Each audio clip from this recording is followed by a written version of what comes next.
(10월 26일) 주일 밤예배를 시작하겠습니다. 땅과 거기에 충만한 것과 세계와 그 가운데 사는 자들은 다 여호와의 것이로다. 여호와께서 그 터를 바다 위에 세우심이여 강물 위에 건설하셨도다. 여호와의 산에 오를 자가 누구며 그의 거룩한 곳에 설 자가 누구인가? 곧 손이 깨끗하며 마음이 청결하며 뜻을 허탄한 데 두지 아니하며 거짓 맹세하지 아니하는 자로다. 그는 여호와께 복을 받고 구원의 하나님께 의를 얻으리니 이는 여호와를 찾는 족속이요 야곱의 하나님의 얼굴을 구하는 자로다. 아멘. 저희들을 창세전에 택정하시고 여기까지 인도해 주신 주님 감사드립니다. 오늘 예배 가운데 함께하여 주시고 예배가 신령과 진정으로 드려지는 예배가 되게 하여 주시옵소서. 이 모든 말씀 거룩하신 예수님의 이름으로 기도드리옵나이다. 아멘. 사도신경 말씀으로 신앙 고백하시겠습니다. 전능하사 천지를 만드신 하나님 아버지를 내가 믿사오며 그 외아들 우리 주 예수 그리스도를 믿사오니 이는 성령으로 잉태하사 동정녀 마리아에게 나시고 본디오 빌라도에게 고난을 받으사 십자가에 못 박혀 죽으시고 장사한 지 사흘 만에 죽은 자 가운데서 다시 살아나시며 하늘에 오르사 전능하신 하나님 우편에 앉아 계시다가 저리로서 산자와 죽은 자를 심판하러 오시리라. 성령을 믿사오며 거룩한 공예와 성도가 서로 교통하는 것과 죄를 사하여 주시는 것과 몸이 다시 사는 것과 영원히 사는 것을 믿사옵나이다. 아멘. 찬송가 337장입니다. 내 모든 시험 무거운 짐을 주 예수 앞에 아뢰이며 근심에 쌓인 날 돌아보사 내 근심 모두 맡으시네. 무거운 짐을 나 홀로 지고 견디다 못해 쓰러질 때 불쌍히 여겨 구원해 주리. 은혜의 주님 오직 예수. 내 모든 괴로움 닥치는 환난 주 예수 앞에 아뢰이며 주께서 친히 날 구해 주사 넓으신 사랑 베푸시네. 무거운 짐을 나 홀로 지고 견디다 못해 쓰러질 때 불쌍히 여겨 구원해 주리. 은혜의 주님 오직 예수. 내 짐이 점점 무거워질 때 주 예수 앞에 아뢰이며 주께서 친히 날 구해 주사 내 대신 짐을 져주시네. 무거운 짐을 나 홀로 지고 견디다 못해 쓰러질 때 불쌍히 여겨 구원해 주리. 은혜의 주님 오직 예수. 아멘. 4절을 하겠습니다. 마음의 시험 무거운 죄를 주 예수 앞에 아뢰이며 예수는 나의 능력이 되사 세상을 이길 주시네. 무거운 짐을 나 홀로 지고 견디다 못해 쓰러질 때 불쌍히 여겨 구원해 주리. 은혜의 주님 오직 예수. 아멘. 기도하겠습니다. 여호와께 감사하고 그의 이름을 불러하려며 그가 하는 일을 만민 중에 알게 할지어다. 그에게 노래하며 그를 찬양하며 그의 모든 기이한 일들을 말할지어다. 그의 거룩한 이름을 자랑하라. 여호와를 구하는 자들은 마음이 즐거울지로다. 여호와와 그의 능력을 구할지어다. 그의 얼굴을 항상 구할지어다. 아멘. 천지 만물을 지으신 전능하신 하나님 아버지, 어리석고 보잘것없는 저희들을 아버지의 그 크신 사랑 가운데 살아가게 하심을 참으로 감사드립니다.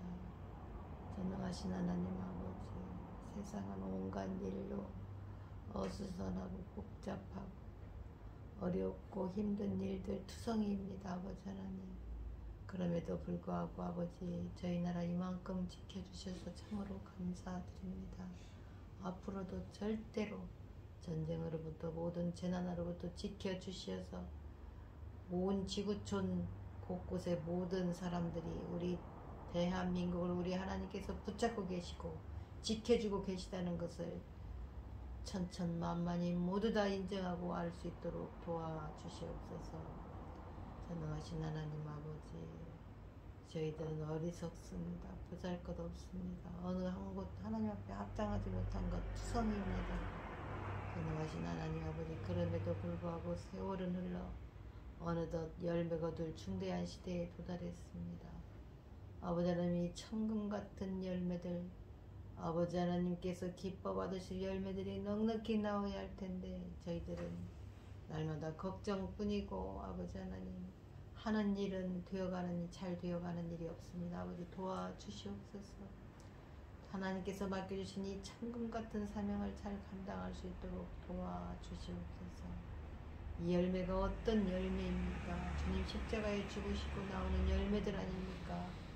전능하신 하나님, 이 열매 거둘 시대에 사랑하는 종 열매 거둘 말씀으로 단에 세우셨으니 이 말씀으로 아버지께서 기뻐 받으실 열매들이 넉넉히 나올 수 있기를 간절히 소원하옵고, 이 모든 말씀 억만 죄악 가운데 우리를 구원하여 주신 예수 그리스도 이름으로 기도드리옵나이다. 아멘. 오늘 본문 말씀은 시편 36편 7절에서 12절까지 말씀입니다. 교독을 하겠습니다. 제가 먼저 읽겠습니다. 하나님이여, 주의 인자하심이 어찌 그리 보배로우신지요. 사람들이 주의 날개 그늘 아래에 피하나이다. 그들이 주의 집에 있는 살된 것으로 풍족할 것이다. 주께서 주의 복락을 강물에 마시게 하시리이다. 진실로 생명의 원천이 주께 있사오니 주의 빛 안에서 우리가 빛을 보리이다. 주를 아는 자들에게 주의 인자하심을 계속 베푸시며 마음이 정직한 자에게 주의 공의를 베푸소서. 교만한 자의 발이 내게 이르지 못하게 하시며 악인들의 손이 나를 쫓아내지 못하게 하소서. 악을 행하는 자들이 거기서 넘어졌으니 엎드러지고 다시 일어날 수 없으리이다. 아멘. 찬송가 31장입니다. 찬양하라 복되신 구세주 예수, 백성들아 사랑을 전하세. 경배하라 하늘의 천군과 천사, 주님 앞에 영광을 돌리세. 목자같이 우리를 지키시고 종일 품에 늘 안아주시니, 찬양하라 높으신 곳에를 찬양, 찬양 찬양 영원히 드리세. 찬양하라 복되신 구세주 예수, 우리 대신 죽임을 당했네. 구주 예수 영원한 구원의 소망, 경배하라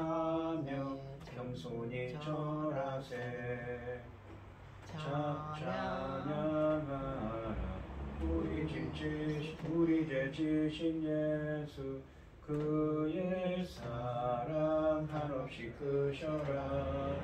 찬양하라 높으신 권세를 찬양 영원히 드리세. 찬양하라 복되신 구세주 예수. 천사들아 즐겁게 찬양해. 구주 예수 영원히 다스리시니 만유관을 주 앞에 드리세. 구주 예수 세상을 이기시고 영광 중에 또다시 오시리. 찬양하라 높으신 권세를 찬양 영원히 드리세. 아멘. 오늘 본문 말씀의 제목은 주의 인자하심 주의 공의입니다. 지난 시간에 시편 36편 1절에서 6절까지 말씀에서는 악인은 하나님을 두려워하지 않고 죄짓는 일을 꺼리지 않는다고 합니다. 그러나 인자하시고 진실하신 하나님은 공의와 심판을 베푸시는 분이라고 말씀하셨습니다. 인자하시고, 그러니까 언약에 기반한 신실한 사랑을 베푸시고 신실하신 말씀하신 것을 반드시 이루시는 하나님은 언약 백성을 구원하시고 하나님이 없다고 생각하는 악인들을 심판하시는 분이라고 말씀하셨습니다. 그러니까 다윗이 그러한 이 악인들로부터 큰 곤경에 처해 있습니다. 생명의 위협 가운데 있지요. 하지만 다윗은 진실하시고 인자하신 하나님에 대해서 이야기합니다. 오늘 본문 말씀에서는 이 악인들이 심판받을 것을 확신하고 있습니다. 7절 말씀해 보시면 하나님이여 주의 인자하시며 어찌 그리 보배로우신지요. 사람들이 주의 날개 그늘 아래 피하나이다 라고 말씀하십니다. 상반절에 보시면 하나님이여 주의 인자하시며 어찌 그리 보배로우신지요 라고 말씀하십니다. 이 상반절은 5절과 6절 말씀에서 노래한 모든 내용을 요약하는 고백입니다. 창조주이신 하나님을 부르며 하나님의 성품인 인자하심을 다시 언급하면서 그것의 보배로움을 감탄문으로 찬양하고 있습니다. 보배로우신지요로 번역된 이 단어는 희귀하고 값진 보석처럼 소중하고 값진 것을 의미합니다. 이 찬양에는 하나님의 인자하심이 없으면 창조세계와 인간이 제대로 유지되거나 살 수 없다는 다윗의 고백이 담겨 있습니다. 그러니까 하나님께서 언약에 기반한 신실한 사랑으로 붙들어주고 계신다는 것이지요. 7절 하반절 말씀부터 9절까지 말씀에서는 이 5절부터 7절 상반절까지 말씀에서 찬양했던 하나님의 인자하심과 그의 의로운 통치가 사람들에게 다 가져다주는 은혜와 복을 고백하고 있습니다. 하나님의 그 의로운 통치가 주시는 복을 고백하고 있습니다. 7절 하반절에 보시면 사람들이 주의 날개 그늘 아래에 피하나이다 라고 말씀하십니다. 이 7절 하반절에서 다윗은 앞에서 찬양했던 여호와의 인자하심과 의로우심이 주는 첫 번째 은혜로 그의 피난처 되심을 고백하고 있습니다. 이것은 창조주 하나님만이 인류를 보호하실 수 있음을 찬양하는 것입니다. 여기서 하나님의 날개는 새가 날개를 펴서 위험에 처한 새끼를 보호하는 것을 연상시킵니다. 그리고 그늘은 뜨거운 태양 아래에 있는 사람에게 제공되는 시원한 피난처를 떠오르게 합니다. 그러므로 이 하나님의 날개 그늘은 진정한 피난처와 보호를 상징하는 비유라고 볼 수가 있습니다. 피한다는 것은 어려움 가운데서 하나님께 도움을 요청하고 모든 삶의 순간에 하나님을 의지하는 것을 의미합니다. 그러니까 이 7절 말씀에서는 하나님의 그 인자하심, 언약에 기반한 신실한 사랑이 얼마나 귀합니까? 라고 이 감탄사를 연발하면서 주님께서는 그 신실하신 사랑으로 주의 날개 그늘 안에 피하도록 사람들을 보호하신다고 하십니다. 8절 말씀을 보시면 그들이 주의 집에 있는 살진 것으로 풍족할 것이라. 이 그들은 누구입니까? 7절에 있는 주의 날개 그늘 안에 피난 자들입니다. 의인들이지요. 주께서 주의 복락의 강물을 마시게 하시리로다. 살찐 것으로 배부르게 하시고 풍족하게 하시고 복락의 강물을 기쁨과 희락의 이 복의 강물을 마시도록 해 주신다고 하십니다. 상반절에 보시면 그들이 주의 집에 있는 살찐 것으로 풍족할 것이라 라고 말씀하십니다. 여기서 그들은 10절 말씀에 나오는 주의 날개 그늘 아래 피한 사람들입니다. 그래서 상반절에 하나님의 집은 하나님의 도움을 요청하고 의지하는 피난처를 의미합니다. 8절 상반절은 하나님의 여호와의 집을 7절 하반절의 피난처 이미지와 연결하면서도 풍성한 복이 흘러나오는 근원으로도 노래하고 있습니다. 사람들이 하나님께 피했을 때 창조주 하나님은 그들에게 살진 것으로 먹이신다고 말씀하십니다. 다윗과 이스라엘에게 하나님의 집은 성소를 가리켰습니다. 성소에서 백성들이 하나님을 예배하며 제물을 함께 먹는데 이것은 왕이 베푼 왕궁의 식탁에서 그의 백성들이 마음껏 먹고 마시는 것, 즐기는 것을 상징합니다. 이 8절 상반절 말씀은 바로 그런 상징을 이용한 것으로 인류가 하나님의 집이자 성전으로 창조된 땅에서 창조주가 허락하신 살찐 것과 생수를 마음껏 먹고 마시는 것을 의미합니다. 그런 점에서 이 하반절의 복락, 그러니까 행복과 기쁨으로 번역된 이 히브리어는 의미심장한 단어입니다. 하반절에 보시면 주께서 주의 복락의 강물을 마시게 하시리이다 라고 말씀하십니다. 여기서 복락으로 번역된 이 히브리어 단어는 에덴입니다. 그러니까 창세기에 나오는 에덴 동산의 그 에덴입니다. 창조 세계의 축소판이었던 에덴 동산의 이름입니다. 또한 강물이라는 표현 역시 에덴 동산에서 발현하는 강들을 상기시키고 있습니다. 이 여호와의 성전에서 흘러나와 만물을 살리는 생명수에 대한 이 에스겔서 47장과 요한계시록 22장 14절 말씀을 생각나게 합니다. 이런 이미지는 앞에서 노래한 하나님의 인자하심과 공의의 통치와 돌보심이 당신이 지으신 인류와 창조세계의 풍성한 행복과 기쁨을 제공하는 것을 강조하고 있습니다. 9절 말씀해 보시면 진실로 생명의 원천이 주께 있사오니 주의 빛 안에서 우리가 빛을 보리이다 라고 말씀하십니다. 이 9절 말씀은 8절 말씀의 생각을 더 강조합니다. 상반절에 보시면 진실로 생명의 원천이 주께 있사오니 라고 말씀하십니다. 상반절에서는 인자하신 창조주께서 인류의 삶을 풍성하게 만드는 근원이심을 생명의 원천이라는 표현을 통해 강조합니다. 이 이미지는 앞절의 복락의 강물의 이미지를 좀 더 구체화한 것입니다. 하나님께 피하는 사람은 생명의 원천이신 하나님으로부터 모든 생명의 힘을 공급받아 풍성한 삶을 누리게 된다는 말씀입니다. 잠언에서는 여호와를 경외하는 지혜가 생명의 샘으로 등장합니다. 이스라엘은 이 생명샘이신 하나님을 버리고 다른 우상들을 섬김으로써 생명을 상실하게 되었습니다. 이 하반절에 보시면 주의 빛 안에서 우리가 빛을 보리이다 라고 말씀하십니다. 이 하반절에서는 생명의 원천인 이 샘이 하나님의 빛으로 표현되고 있습니다. 주의 빛은 대체로 하나님의 얼굴빛으로 구체화하기도 하는데 인류에게 베푸시는 하나님의 은혜와 호의를 상징합니다. 이스라엘은 성전에 임재하시는 하나님에게서 이 빛을 보았습니다.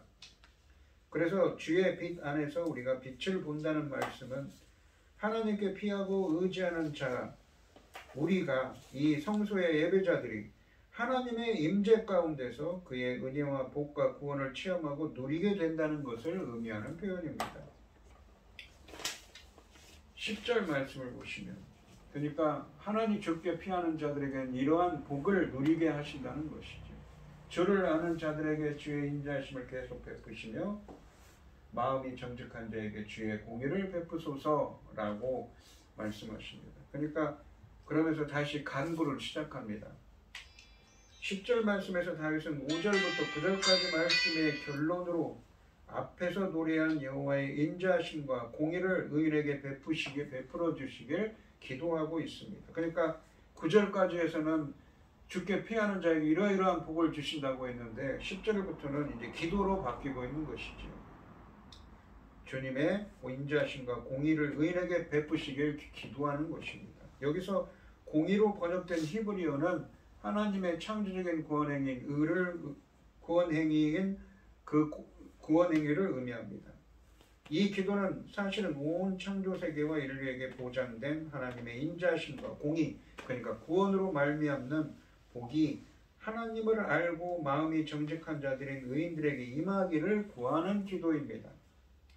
아무리 하나님이 인류를 위해 풍성한 삶을 위한 복을 준비해도 하나님께로 피하여 도움을 구하지 않는 이 1절부터 4절까지 말씀에 나오는 악인들의 이 악인과 같은 사람들은 그 복을 받을 수 없기 때문입니다. 그렇기 때문에 주님께 피하고 주님께 복을 구하라고 하십니다.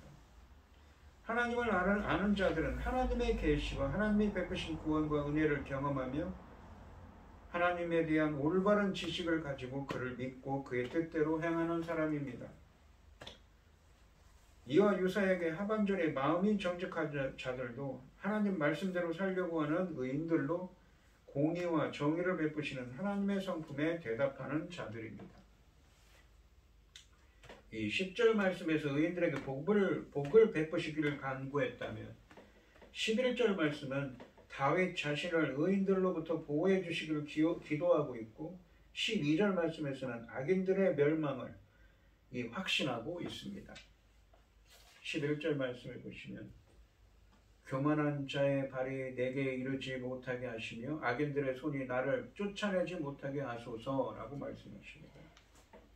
이 11절 말씀은 다윗이 이 시편에서 처음으로 다윗 자신을 위한 기도를 하고 있습니다.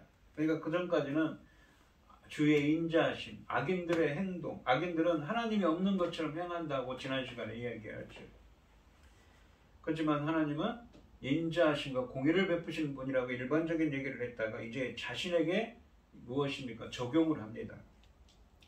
교만한 자들과 악인들이 등장하는데 이 11절에 다윗이 대표하는 10절 말씀에 주를 아는 자들과 마음이 정직한 자들과 대조를 이룹니다. 상반절에 보시면 교만한 자의 발이 내게 이르지 못하게 하시며 라고 말씀하십니다. 기도합니다. 이 상반절의 기도는 악인들이 꾀하는 악이 다윗 자신에게 이루어지거나 악인들이 승리하지 못하게 해달라는 기도입니다. 하반절에 보시면 악인들의 손이 나를 쫓아내지 못하게 하소서라고 기도합니다. 쫓아내다로 번역된 이 히브리어는 흔들리거나 이 고향을 떠나서 정처 없이 떠돈다, 유리한다 라는 의미입니다. 그러므로 나를 쫓아내지 못하게 해달라는 기도는 악인들이 승리하거나 득세해서 자신을 몰아내지 못하게 해달라는 의미를 담고 있습니다. 악인들로부터 의인을 보호해달라는 이러한 기도는 뒤집으면 악인들의 이 멸망을 구하거나 악인들이 저지르는 악행이 이루어지지 않기를 기도하는 것입니다. 12절 말씀해 보시면 악을 행하는 자들이 거기서 넘어졌으니 엎드러지고 다시 일어날 수 없으리이다 라고 말씀하십니다.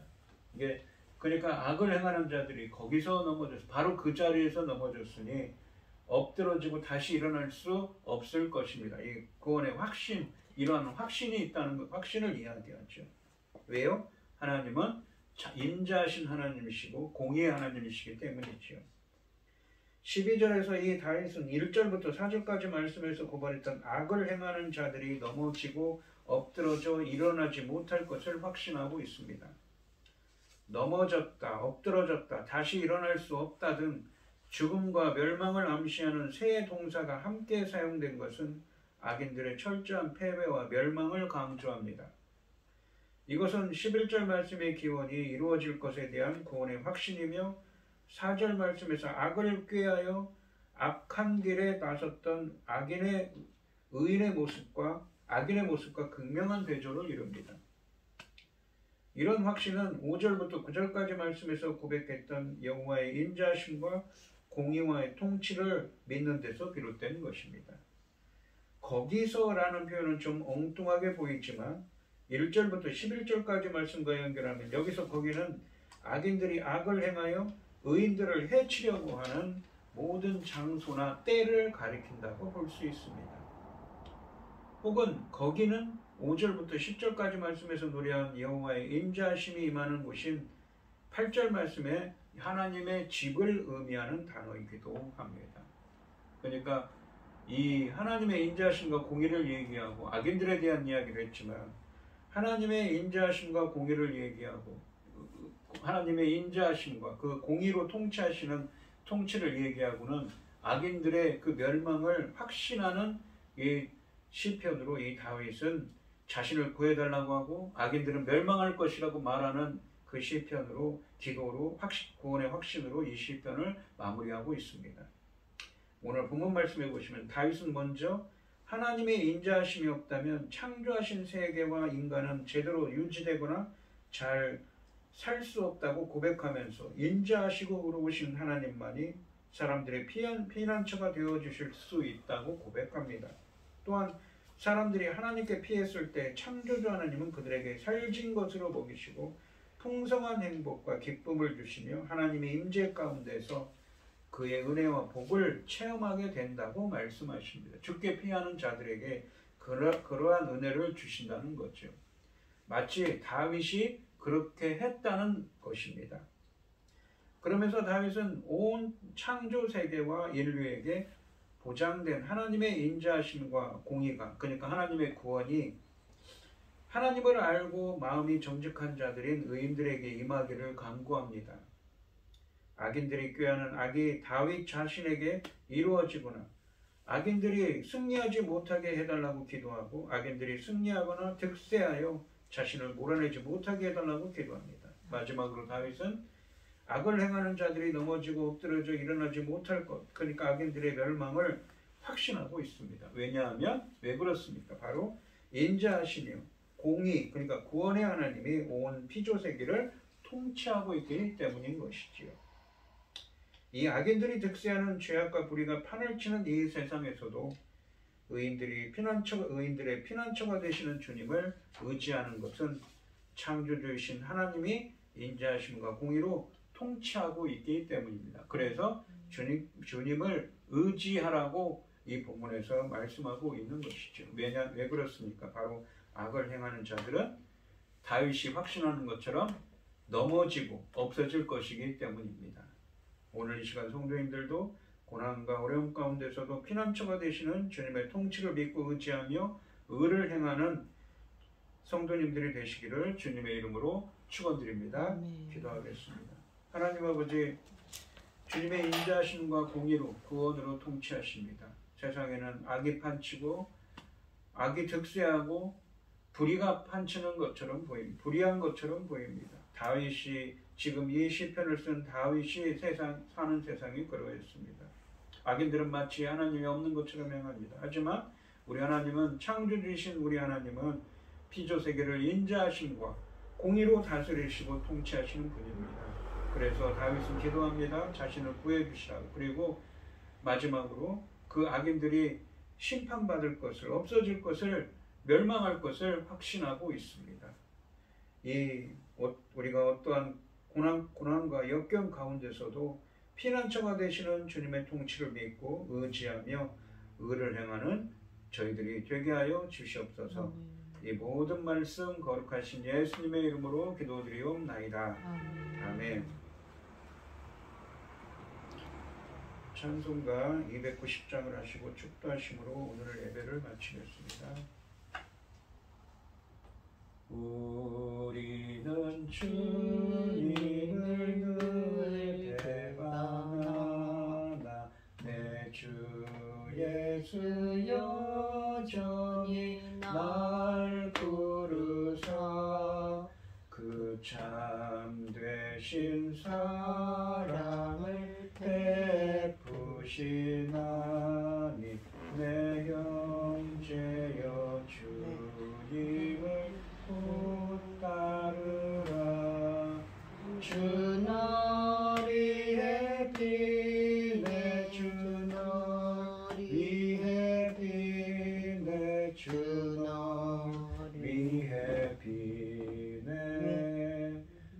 항상 비시네 주께서 풍성한 은혜를 내려 내 영혼이 나날이 복받으리 주 예수를 너희도 구주로 섬겨 곧 따르면 풍성한 복 받겠네 주 너리에 기네 주 너리에 기네 주 너리에 비네 항상 계시네 무거운 짐 지고 애타는 인생 주 예수께 돌아와 보시어라 내 주 예수 너희를 돌보실 때에 참 복락가리가 넘치겠네 주 너리에 기네 주 너리에 기네 주 너리에 비네 항상 계시네